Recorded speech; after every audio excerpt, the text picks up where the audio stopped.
Last week, cyber adversaries disrupted access to 455,000 open source projects. A series of attacks forced one of the first large-scale digital software supply chain disruptions of our generation. If your business relies on Python code packages or any other code packages, listen up. I'm Derek Weeks, reporting from Bethesda, Maryland. The world's open source Python code is housed in a huge internet-based warehouse known as the PyPi repository. It is home to 455,000 open source projects that house their code there. This includes over 4.4 million release versions. Every day, developers download over 473 million PyPi packages from the repository. This amounts to over 240 billion downloads annually. Projects like TensorFlow, Torch, Panda 3D, NumPy, and Seaborn all live there. According to Hacker News, the maintainers of the Python Package Index, better known as PyPi, temporarily disabled the ability for users to sign up and upload new packages.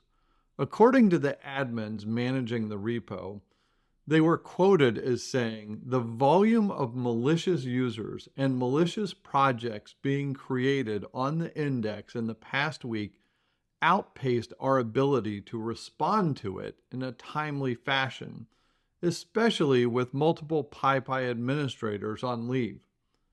Software registries such as PyPi have become popular targets for attackers looking to poison software supply chains and disrupt software development environments. What do these software supply chain attacks look like? Researchers recently discovered active malware campaigns that leverage OpenAI ChatGPT-themed lures to bait developers into downloading a malicious Python module capable of hijacking cryptocurrency transactions. Another time, a malicious PyPi package called Colorful was discovered distributing malware. Two other PyPi packages named Microsoft Helper and Reverse Shell were found delivering information stealing malware by exploiting Discord.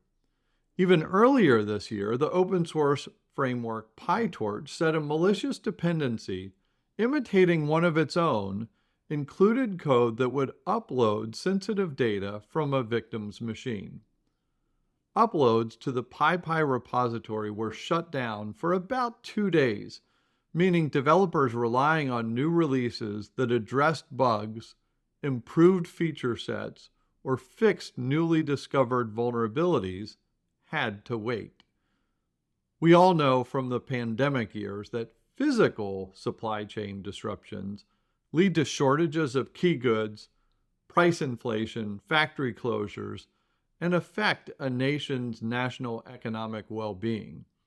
But when it comes to digital software supply chain disruptions, the consequences can be delayed releases, performance problems, and growing cybersecurity risks. So what should you do? It's time to examine your software supply chains. Understand what and where they are, better understand how your organization relies on them, and begin to model the potential threats and disruptions they might pose to your business. Disruptions may be out of your control, but don't wait until your software supply chain shut down to plan your contingencies. Search for and subscribe to It's 505 wherever you listen to your favorite podcasts.